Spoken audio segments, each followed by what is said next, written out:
I know you didn't just throw. Did you just throw my fluffy toy, man? Oh, so that's what we doing. We throwing other people's stuff. Okay, well catch this.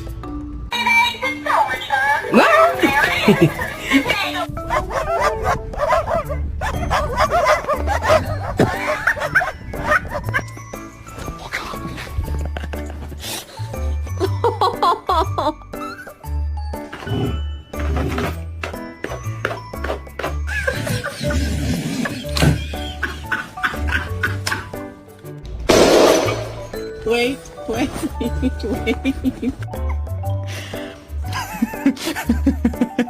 Що ти тут